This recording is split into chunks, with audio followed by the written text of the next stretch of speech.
queridos amigos, queridas amigas.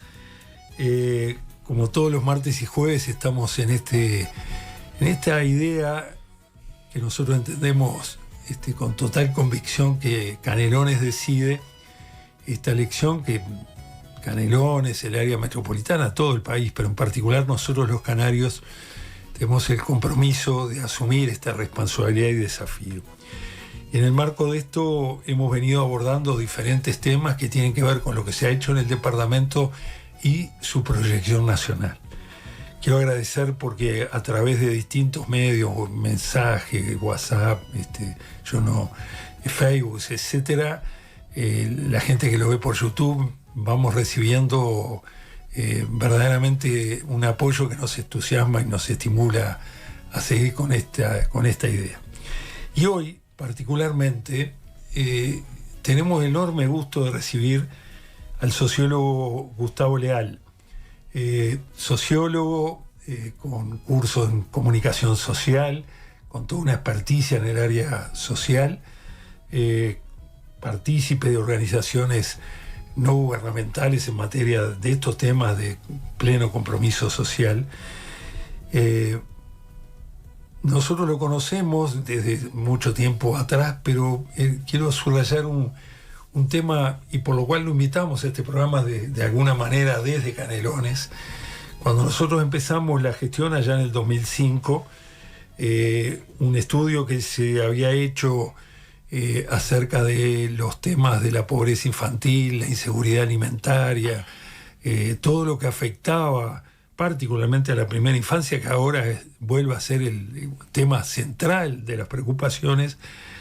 Gustavo en aquel momento hizo un estudio muy serio, ayudó a sacar una serie de conclusiones y de ahí surgió el Canelones Crece Contigo, que luego se transformara en Uruguay Crece Contigo. Gustavo en esa etapa, 2006, 2007 en adelante, fue prácticamente el coordinador de ese proyecto, aportando su rigurosidad, sus conocimientos. Es un hombre no solo de gran inteligencia, sino de gran formación. Y pudimos apreciarlo en toda la dimensión de lo que él aportaba desde la sociología, pero en el territorio, que es uno de los temas que vamos a hablar hoy. Luego ocupó un cargo fundamental en el Ministerio del Interior, Seguridad Ciudadana y Convivencia, desde el 2012 hasta el 2020. Y todos recordamos que Gustavo asumió esta tarea con una gran responsabilidad, con un gran coraje, metiéndose en los lugares más difíciles, en algunos que parecían impenetrables, y sin embargo llegando Gustavo hasta allí, poniendo la presencia del Estado y del compromiso social con mucha responsabilidad, coraje. Y más de una vez que nos hemos encontrado con Gustavo le hemos preguntado, porque sabemos que ha sido amenazado, que ha sido permanentemente hostigado por ese coraje que ha mostrado. En otra faceta, y ya le voy a dar la palabra a él, escribió un libro acerca de los sicarios que fue el libro de oro, ¿no? El libro más vendido en su momento, con reediciones también. Muchas reediciones. Más vendido en el 21 y en el 22. 21 y 22. Y tal vez de los libros que hemos podido leer, por supuesto, y que arrima esa realidad de los sicarios que a veces nosotros, ciudadanos comunes, no tenemos la idea de lo que implica y hasta dónde llega y los extremos a los que se llega. Pero hoy lo invitamos a Gustavo para hablar de seguridad y de convivencia. Gustavo, bienvenido a este Canelones Decide. Hay una preocupación, nosotros hemos estado en diferentes comités de base, en reuniones en casa de familia, y hay una preocupación de la ciudadanía porque notoriamente en estos 5 años del gobierno de coalición los temas se han agudizado en materia de seguridad. Los temas de la droga, de la presencia de la droga a niveles educativos, en los barrios, temas que vos conocés muy bien. La última vez que conversamos hablábamos de algunos temas puntuales de allá de nuestra ciudad de Las Piedras. Entonces, primero que nos puedas hacer un balance de lo que has visto en estos 5 años y luego pensar, estamos apenas a 8 semanas de las elecciones. El pueblo uruguayo va a elegir el futuro en una elección trascendente donde tenemos toda la expectativa de que el Frente vuelva a ser gobierno. Pero entonces empezaríamos con una especie de resumen de lo que a vos te parece han sido estos 5 años de gestión del gobierno de coalición. Bien, bueno, primero que nada, muy buenas tardes. Muchas gracias, Marcos, por la invitación. Es un placer. Y un saludo, bueno, a toda la audiencia y particularmente a los canarios, que son el foco, digamos, de estas reflexiones. Creo que estamos llegando a el final de este gobierno y el primer saldo a identificar desde el punto de vista de la seguridad es que este va a ser el gobierno con mayor cantidad de homicidios en la historia del Uruguay. Qué barbaridad, ¿no? Ese es un saldo que hoy ya se puede estimar.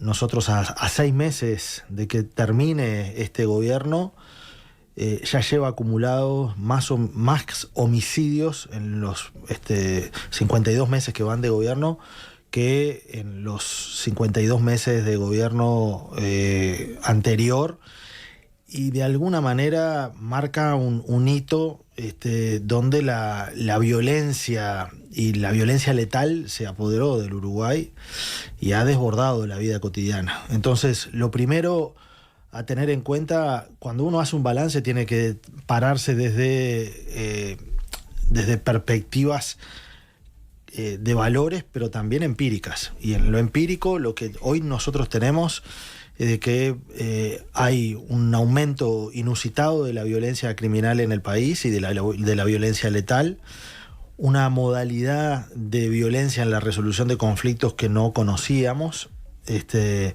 con cuerpos descuartizados, cuerpos desmembrados, cuerpos quemados que aparecen, un nivel de letalidad muy fuerte. Bueno, acabamos de concretar ahora todos con asombro, el país ve con asombro cómo desde Brasil llegó un contingente de sicarios para asesinar a algunas personas aquí en Montevideo que fueron detenidas. El Uruguay se ha convertido en un centro de acopio del narcotráfico internacional, y esa es la segunda conclusión importante. Este gobierno de alguna manera no pudo con el narcotráfico y generó que se hayan instalado organizaciones internacionales criminales que utilizan al país como un lugar de acopio del narcotráfico. Entonces, en primer lugar, el saldo en la vida cotidiana de los uruguayos es más violencia, más miedo en las calles, más tiroteos permanentes en algunos barrios que se hacen invivibles, y por otro lado, la instalación de una cadena del narcotráfico internacional que utiliza al Uruguay como punto de salida. Acaban en este momento de informar en Europa, en Portugal, que un contenedor que pasó por el puerto de Montevideo fue confiscado ahí en Portugal con casi 3 toneladas de cocaína que estaba mezclada en soja, proveniente de Paraguay. Pasó por el puerto de Montevideo, aquí nadie lo detectó y siguió de largo. En tercer lugar, nosotros tenemos una debilidad institucional en nuestro sistema de seguridad que es muy importante. Increíblemente lo acaba de reconocer el ministro de Defensa, que dijo suelto de cuerpo que nuestro país es un colador. Tenemos el 53% del territorio uruguayo que no tiene control aéreo. 53% del territorio del Uruguay no tiene control de radares.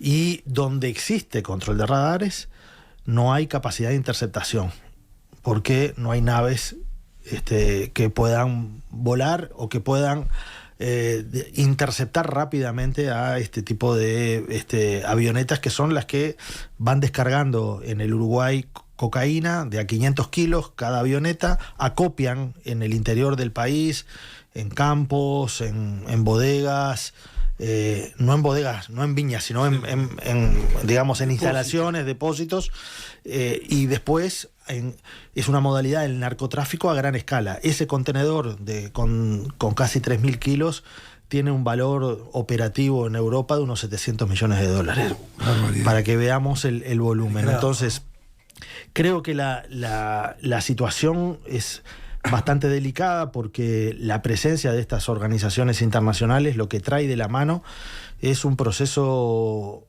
que ha sucedido en otros lugares, que es la cartelización de los grupos criminales. Es decir, es la natural coordinación cada vez más de los grupos que son locales, que pasan a depender de un jefe que hoy pasa a ser una organización internacional, como puede ser el Primer Comando de la Capital o el Tren de Aragua. De hecho, el ministro del Interior ya es la segunda vez que plantea la preocupación en organismos internacionales sobre la presencia del Tren de Aragua en Uruguay. Lo hizo hace un mes atrás en Ecuador, lo había hecho en la reunión de ministros del Interior en Buenos Aires, y eso implica un salto en calidad en los grados de violencia. Ese proceso de cartelización lo que quiere decir es que las bandas criminales, que en nuestro país son muchas, en algún momento van a escalar a un grado de organización más piramidal, como conocemos, por ejemplo, lo que ha sucedido en Chile, lo que ha sucedido en Rosario, o lo que ha sucedido antes en Brasil, donde ahí tenemos el Primer Comando de la Capital, Os Manos.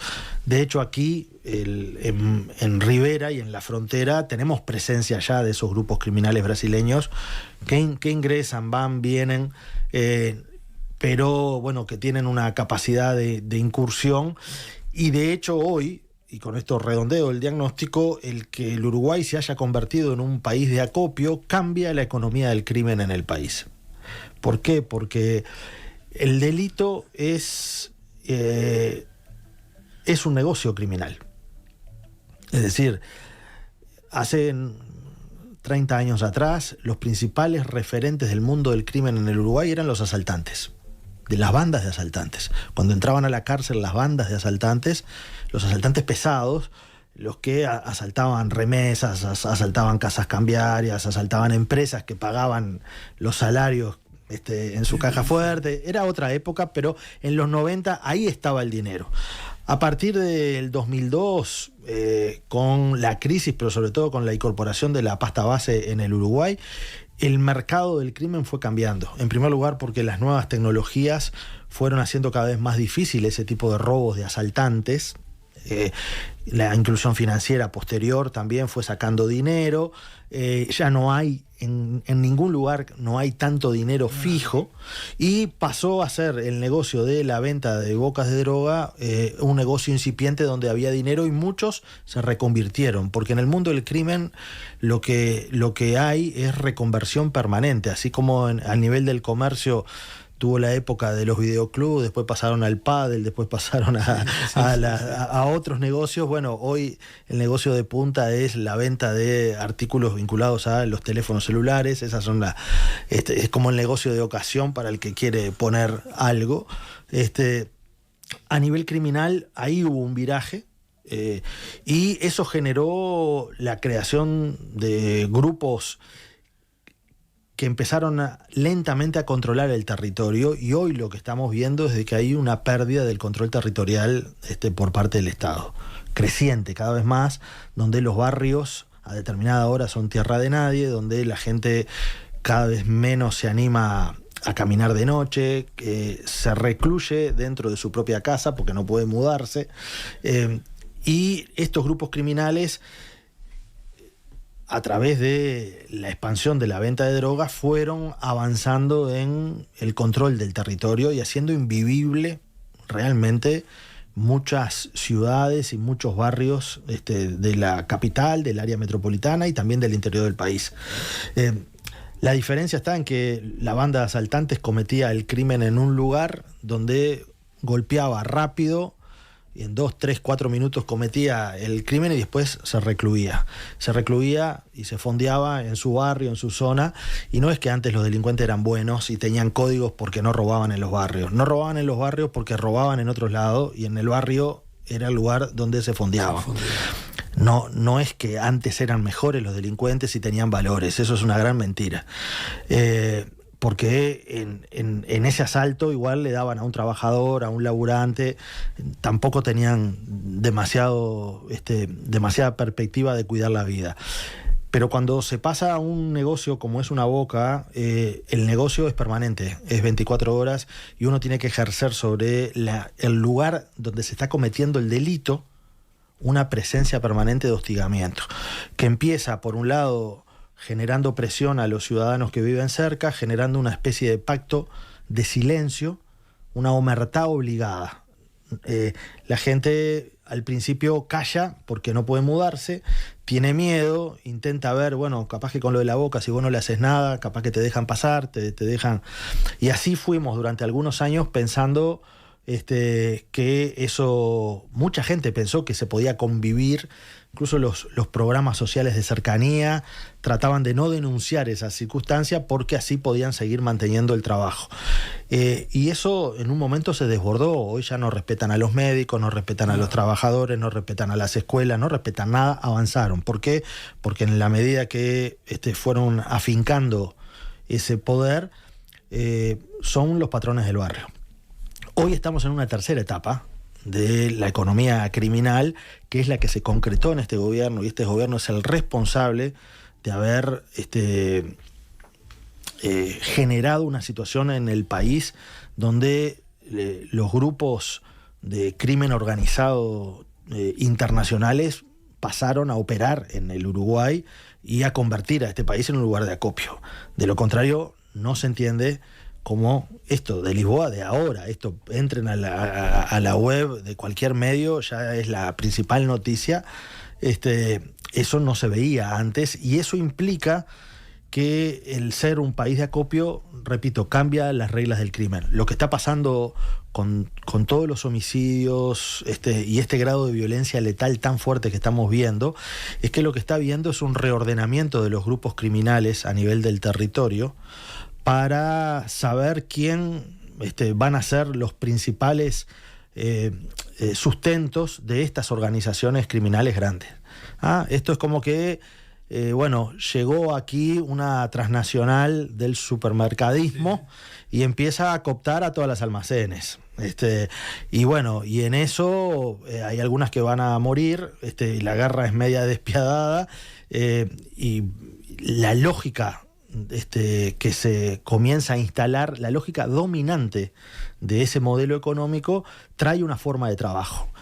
La forma de trabajo de los asaltantes era justamente golpear en un lugar y tratar de pasar desapercibido. La lógica de trabajo del microtráfico es intentar tener un control sobre determinados territorios y ser muy duros con los adictos que no pagan y tratando de mantener una clientela, digamos, permanente, que es la que le permite el negocio. Y aquí hay una nueva modalidad de trabajo, de forma de operar, que tiene que ver con esta nueva economía criminal, que parte de la base de la mexicanización de la violencia. Esto que nosotros estamos viendo, ¿no? de grupos que se enfrentan entre sí, que secuestran a lo que pasó en el barrio Peñarol, mataron a 18 personas en 5 o 6 meses, en algunos casos secuestraban a unos integrantes de la banda, los comenzaban a torturar, filmaban un video, se lo pasaban al familiar, le pedían un rescate, cobraban el rescate y después descuartizaban el cuerpo y lo esparcieron por todo el barrio Peñarol. Eso todo lo vimos. Esa es una nueva modalidad que tiene que ver con esta nueva economía del crimen. Entonces, creo que la situación hoy es muy delicada desde el punto de vista de la seguridad, y me parece que en una campaña electoral como la que estamos asistiendo, y sobre todo pensando hacia adelante, se va a necesitar mucha grandeza de espíritu. Creo que el sistema político debería de concentrarse en tratar de agredirse menos, gritarse menos y tener en cuenta que nuestro enemigo en realidad es el narcotráfico, es la corrupción y es la delincuencia. A ellos ni un vaso de agua. A los demás de otros partidos creo que hay que tratar de tener la capacidad de poder articular. Sé que estamos en una campaña electoral, me consta que el que grita más o el que se diferencia más a veces tiene algún minuto más de televisión, pero eso no aporta nada. No aporta nada porque la situación en la que vivimos hoy implica que tenemos, a pesar de lo que dice el gobierno, que dice que hay una parte del gobierno que dice que estamos bárbaros, que estamos mejor y que estamos mucho mejor que antes. Y hay otra parte del gobierno que está pidiendo declarar la emergencia en seguridad y está pidiendo sacar los militares a la calle. Exacto. ¿Ah? Entonces uno no entiende. Este es un gobierno bicéfalo. Uno no puede decir estamos mejor y por otro lado tener a gente del gobierno diciendo eso, porque si uno quiere decretar el estado de emergencia, bueno, tú sos médico, si yo voy a la emergencia y tengo que ir a la emergencia porque tengo algún problema, no estoy de alta. Muy complicado. Claro, no estoy de alta, tengo que tener un shock de asistencia para tratar de regularme porque algo me está pasando. Bueno, creo que la sinceridad en el debate público es importante y de hecho en los partidos políticos incluso hay discrepancias importantes. Dentro del Partido Colorado no se ponen de acuerdo. Hay gente que está en contra de declarar la emergencia y otros quieren sacar a los militares a la calle en el mismo partido. En Cabildo Abierto, bueno, ellos son los que están ellos que dijeron se acabó el recreo. Exacto. Que se iba a acabar el recreo y yo creo que le terminaron dando horas extras a los delincuentes. Sí, sí. Eso es lo que el lema de su campaña. Claro, eso es lo que ha pasado y creo que cuando hay un desborde en la situación de la seguridad, que lo ve la gente en particular, lo ve por la preocupación, yo siento de que el mensaje de la población y del Uruguay es, bueno, hay que ponerse de acuerdo. Este es un tema demasiado importante, nos va la vida. Por esto que acabo de decir, yo traté de ser muy sintético, no sé si lo logré, de hacer un paneo de cómo pasamos en estas 3 etapas, pero de quiénes son hoy los referentes en el mundo del crimen. Y entonces cuando en el Uruguay se convierte en un país de acopio, comienza a captar una parte de la renta criminal que antes no la captaba. Porque, repito, para estudiar el crimen hay que saber de economía. Y hay que tener un análisis económico de esto, además de un análisis cultural de ciertos factores, pero la lógica determinante de este negocio, en este caso el acopio, implica que hay una parte de esa renta criminal que queda aquí. Un contenedor tiene un valor final en Europa cuando se vende de unos $600 millones, donde el acopio y la logística dejen acá 15, 20, 30 millones de dólares por contenedor, que es mucho. Es mucha plata. Este contenedor de Lisboa son 6 vuelos, 6 avionetas que ingresaron con 500 kilos cada uno. ¿Ah? Todo lo que eso mueve implica. Y deja eso. Ese dinero que se capta y que queda en esta economía criminal transforma la lógica violenta porque permite con mucha facilidad enrolar personas, que es lo que ha sucedido en otros lados para las actividades criminales. ¿Por qué México tiene el problema que tiene hoy? Porque México era el país de acopio de la cadena del narcotráfico colombiano y porque están en las puertas de Estados Unidos. Acopiaban ahí. En la medida que acopiaban y después ingresaba por todos lados, ¿no? Esas organizaciones que al principio, en la era de Pablo Escobar, las organizaciones mexicanas eran el último eslabón, simplemente que se quedaban con el 5% de esa renta. Hasta que al final esa renta generó que tuvieran que armarse, porque claro, te pueden robar la cocaína, te pueden robar los cargamentos, ahí está el dinero, digamos, potencial acopiado, y terminan armando grupos de protección que son semejantes ejércitos. Y finalmente, una vez que tienen esa capacidad de fuego, que hoy lo vemos en México y lo que ha sido esta guerra en México, terminaron ellos dando un golpe dentro de la cadena del narcotráfico, desplazando a los colombianos y siendo ellos los que a partir de esa posición de fuerza, 25 años después, dijeron, bueno, ahora somos nosotros. ¿Por qué? Porque esto funciona así, a rey muerto, rey puesto. Es así.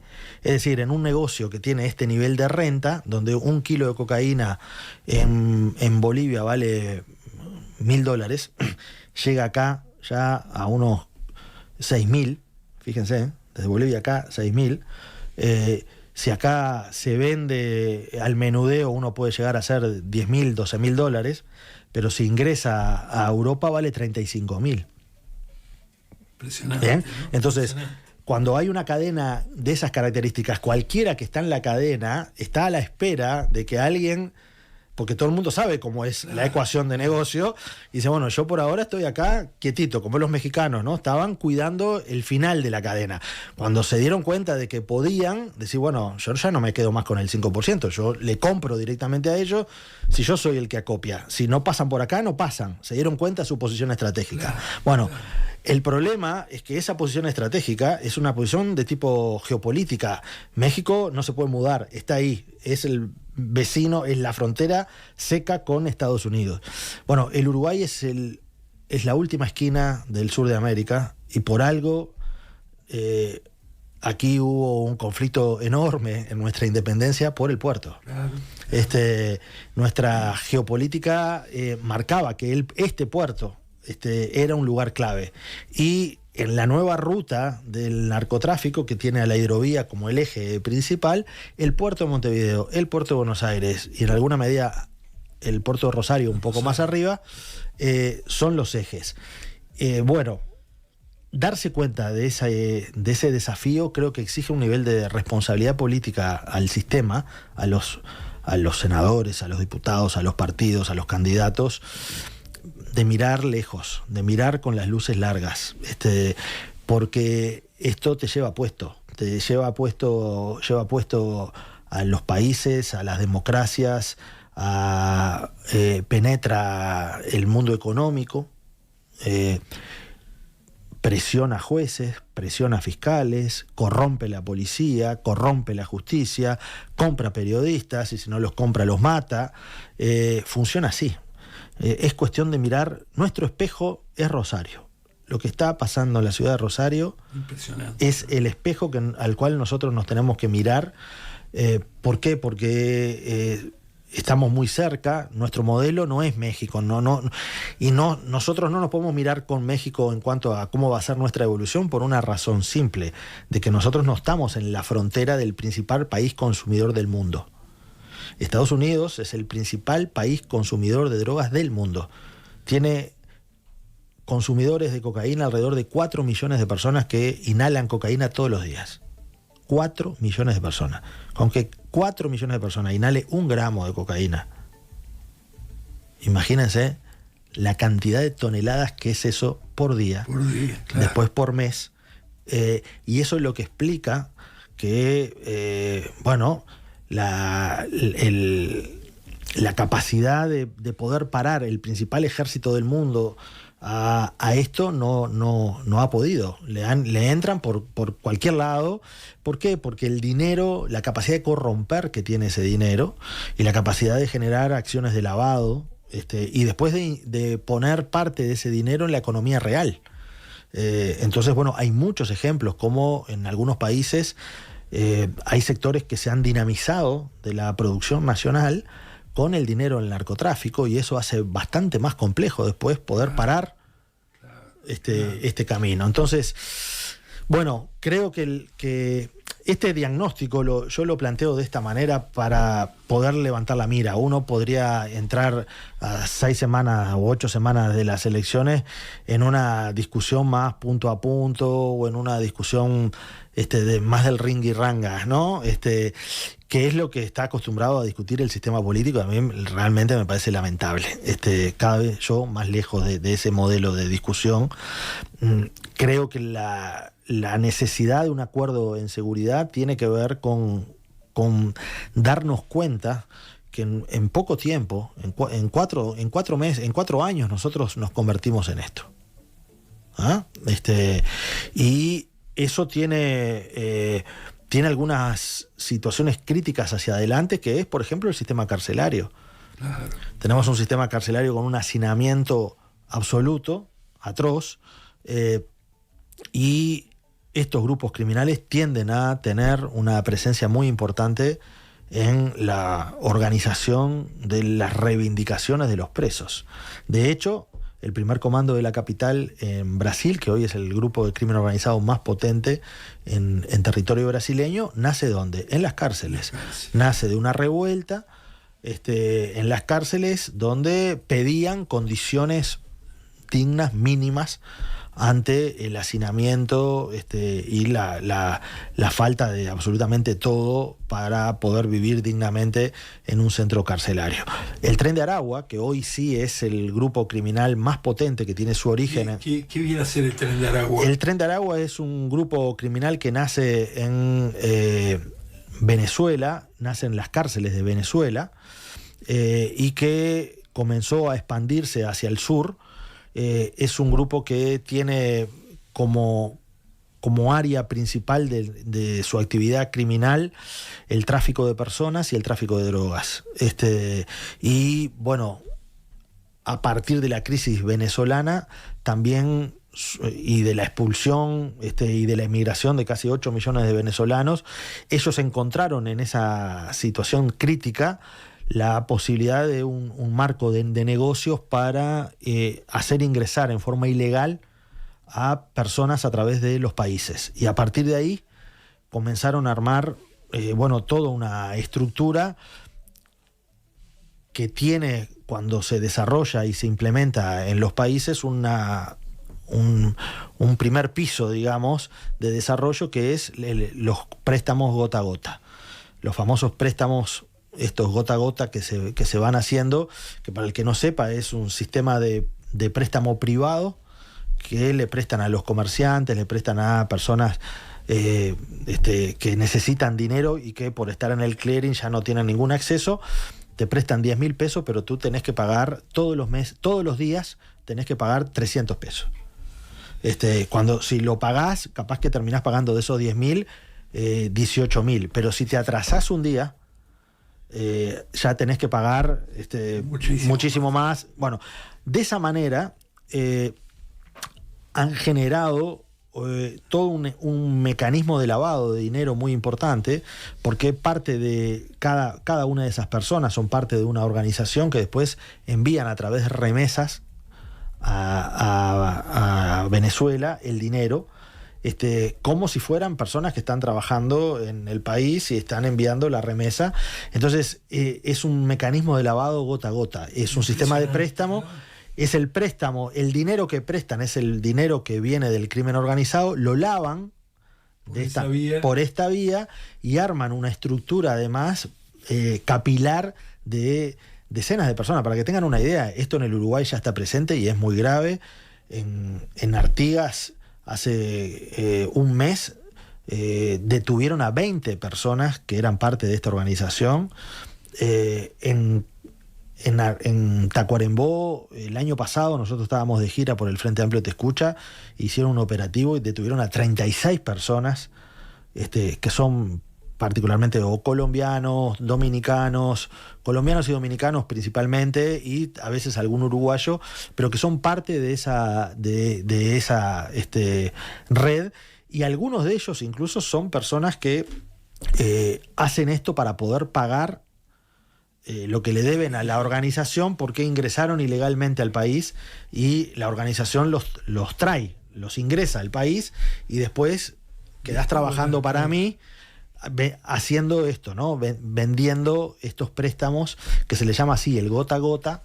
En Canelones hay una presencia muy importante de este sistema, en muchos barrios, en muchos lugares.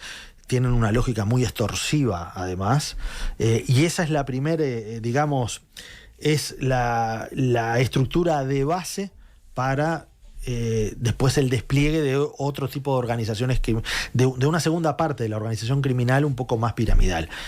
Esto es lo que ya sucedió en Chile.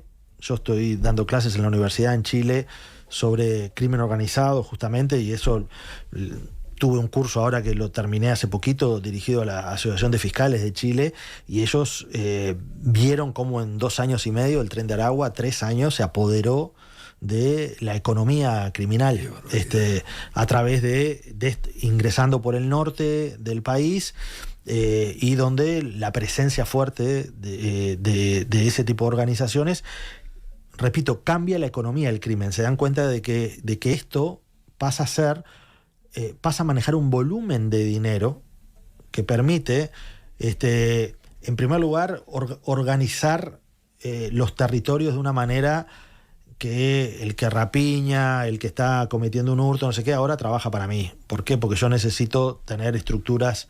La organización criminal lo que hace es ordenar el territorio. Y tiene una capacidad de enrolar gente con dinero muy importante. Hoy cuidar una boca de drogas en la noche tiene promedio un dinero de unos 1.500 a 2.000 pesos. Un jornal. 1.500, 2.000 pesos. Cuidar la boca. Cuidar la boca y vender adentro en la noche, ¿no? Con todos los riesgos que eso tiene. Pero eso son 45 a 60.000 pesos por mes. En una boca de un barrio. En una boca de un barrio donde podés cuidarla un día y ese día te mataron, ¿no? Porque además tenés que estar armado. En una boca, las bocas, al igual que los centros de acopio, pero en menor escala, ¿qué pasa? Los roban. ¿Quién asalta una boca? Otro grupo de delincuentes, porque usted no va a ir a la seccional de policía y decir, señor comisario, me robaron en la boca. ¿Y qué le robaron, amigo? Me robaron la cocaína y me robaron la plata. Ah, sí, no me digan, eso no se denuncia. Y en una boca además hay armas, en general.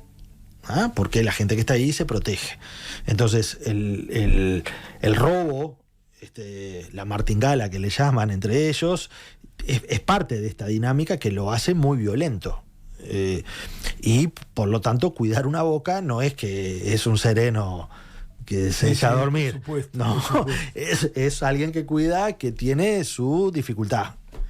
Gustavo, es increíble, tu charla es tan ilustrativa que se nos ha ido el tiempo de una manera. Disculpa. Pero al contrario, te quiero hacer, y para terminar por los tiempos, es impresionante, ¿no? Esta charla les recomiendo a los amigos, a los escuchas, que la puedan ver tranquilos en YouTube, en Facebook, etcétera, porque todo lo que nos ha aportado Gustavo es extraordinario. 2 preguntas. Una, porque en todas estas reuniones que uno tiene, te preguntan, ¿no? Es decir, yo qué sé, desde el joven que va al liceo ya a vender droga, a la escuela a vender droga, bueno, son todos temas que vos conocés en el barrio, pero sobre todo en los centros educativos, que ya entran a vender la droga con total, casi impunidad. Vos decías muy bien, y yo creo que es el camino, esto precisa es un tema absolutamente prioritario, y precisa un encare nacional, de Estado, sin andar diciendo yo voy a hacer las cosas mejores, bro. Ya sabemos que no es así. Uno lee ahora el hombre que más sabe, tal cosa de seguridad, pum, pum. No, esto es una respuesta nacional. ¿Estamos a tiempo? Cada vez menos tiempo tenemos, pero creo que sí. Pero hay que actuar muy rápido y hay que ser muy sinceros. Me parece que aquí no hay una persona que solucione esto.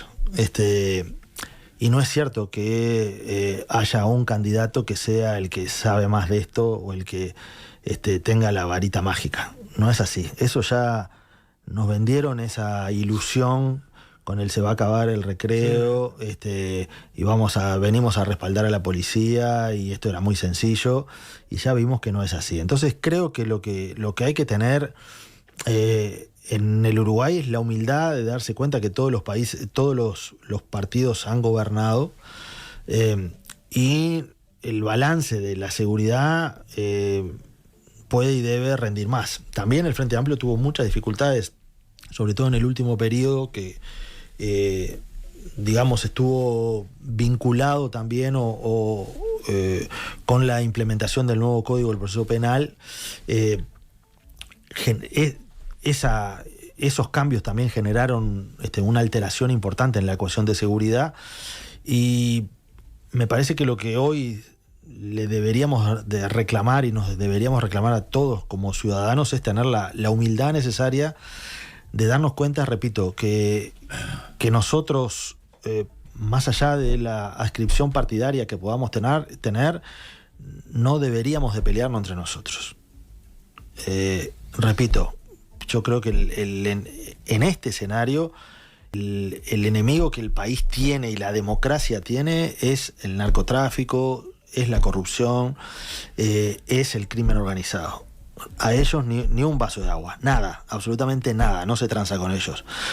Con los demás hay que poder llegar a acuerdos, y tenemos que escuchar un poco más, porque el escuchar es una actitud, el oír es un sentido, uno puede oír sin escuchar. Uno oye, como oigo llover. Ya el escuchar implica el tener la humildad de tratar de entender qué es lo que está planteando el otro y de que el otro puede tener una cuota de razón. Y creo yo que eso le haría muy bien a la política. Nos hemos acostumbrado a un modelo de política que es la épica de la diferencia y de la distinción, del perfilismo. Y me parece que hoy la mejor política en este campo es asegurar que el Uruguay pueda retomar una senda de ser un país vivible. Está dejando de ser un país vivible en algunos lugares. En algunos lugares se hace muy difícil vivir. En algunos lugares del área metropolitana, en la noche, los vecinos tienen mucho miedo. Tienen mucho miedo. Mucho miedo a los tiroteos, porque no es verdad de que solamente se matan entre ellos. Se matan entre ellos, pero las balas vuelan. Se matan entre ellos, pero también te obligan a ese pacto de silencio. Te obligan a guardar cosas cuando hay un allanamiento. Te presionan para que tu lealtad esté en favor de uno y no de otro. Y eso quita libertad. Nadie es libre cuando en vez de estar pudiendo tomar mate en la vereda, una tardecita como la de hoy que despuntó el sol después de tantos días de lluvia, se tiene que meter para adentro porque tiene miedo. Entonces, yo repito, creo que esto, en seguridad estamos viendo muchos discursos altisonantes, la lógica de la distinción y del perfilismo, y de quién anuncia cosas más rimbombantes, ¿no? Uno anuncia la emergencia, el otro el ejército en la calle, el otro no sé qué, y resulta que después no tuvimos una ley de derribo, y no tenemos capacidad operativa. Y repito, este dato del 53% del espacio aéreo lo dio el comandante de la Fuerza Aérea en el Parlamento hace 8 meses atrás. Entonces es verdad lo que dice el ministro, estamos regalados. Bueno, no veo. Como diagnóstico es excelente del señor ministro de Defensa, pero como gestión es un desastre, porque gobernaron 4 años y medio, entonces decían de que venían a arreglar esto. Creo que la conclusión es de que este tema tiene un nivel de complejidad tan grande que nos necesitamos todos. Y así como el Uruguay logró construir un estado de bienestar en la década del 50 del siglo pasado, y que de alguna manera todos somos forjadores de esa lógica donde el trabajo estuvo en el centro y a partir de ahí se desplegaron un conjunto de leyes sociales promovidas por los sindicatos, promovidas por el vallismo, con la retranca de lo que era el herrerismo en esa época. Pero el Uruguay armó una matriz de protección social que nos incluyó a todos, que desplegó la presencia de la escuela pública, desplegó los servicios del Estado y desplegó una manera de vivir en sociedad que todavía nos distingue, pero que este fenómeno viene a romper. Y viene a romper, repito, por la escala económica que esto maneja. Porque, de vuelta, este es un concepto que me gusta repetirlo, porque el delito es tiene tiene una economía criminal que hay que entender, y entender la economía del crimen es clave para poder entender cómo funciona el fenómeno. Por ahí dicen, bueno, persiga el dinero y va a ver dónde... Sí. Bueno, esa lógica, con un poquito más de complejidad, uno diría, bueno, si el Uruguay entra a ser parte de esta economía criminal, con esta escala, esto te cambia la producción. Como cambió, por ejemplo, en el rubro del comercio, la llegada de las grandes superficies. Claro. Cambió para siempre el modelo económico de los comercios. Lo cambió, tuvo un impacto enorme. Bueno, esto es parecido. En la economía del crimen, la aparición y la operación en el país de grupos criminales de este porte, donde uno es parte de una cadena, pero en esa cadena queda mucho dinero, un dinero que robando cartera no se consigue,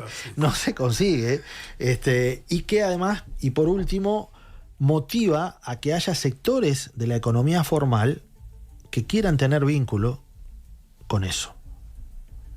Y eso es lo que pasa, y ya lo hemos visto en el mundo de los negocios agropecuarios, en el mundo inmobiliario, en el sector empresarios que pasan a convertirse en lavadores, pasan a ser narcotraficantes, ya dejan de ser empresarios y pasan a ser narcotraficantes. ¿Por qué? Porque el volumen de presión en esta economía es potente. Si nosotros no entendemos eso, y el sistema político no hace un acuerdo dándose cuenta de que hay que corregir cosas, y que esto no lo para un llanero solitario, esto lo para una sociedad organizada y un sistema político capaz de poder poner un límite y un coto a que esto no vaya a permear después otras esferas de la sociedad, como pasa en otros lados. Hoy en muchos lugares del mundo el fútbol, el deporte es ingresado, porque también la política, los narcopolíticos existen en muchos lugares de América Latina. El narcotráfico en muchos lugares de la América Latina, Ecuador, claro, ha financiado y ha derrocado gobiernos. Y bueno, y Ecuador hace 5 años tenía una situación como la que tenemos nosotros. Y mirá lo que es ahora. Y esto es un vendaval. ¿Por qué? Porque la capacidad económica y el grado de violencia que esto genera, es imparable. Bueno, Gustavo, muchísimas gracias. Seguiríamos escuchándote largo rato más. Yo había traído a Antanamocus, que vos fuiste uno de los introductores de Antanamocus acá, y el concepto de la cultura, la seguridad y la convivencia. Pero bueno, será para otra vez. Para otra charla. Muchísimas gracias. Realmente recomiendo que esta charla puedan verla y escucharla en YouTube, en Facebook, en fin, todo, porque valió mucho la pena, Gustavo. Bien, muchísimas gracias, Marco. Y tratemos de actuar y de pensar en grande, que eso es lo que necesitamos, sin estridencias, sin entrar en la chiquita. Sin falso protagonismo. Porque ahí nos va la vida en esto. La de nosotros, claramente, y la de nuestros hijos, los nietos, niños, de todo lo que viene para adelante. Tremendo. Salud. Muchas gracias. Gracias.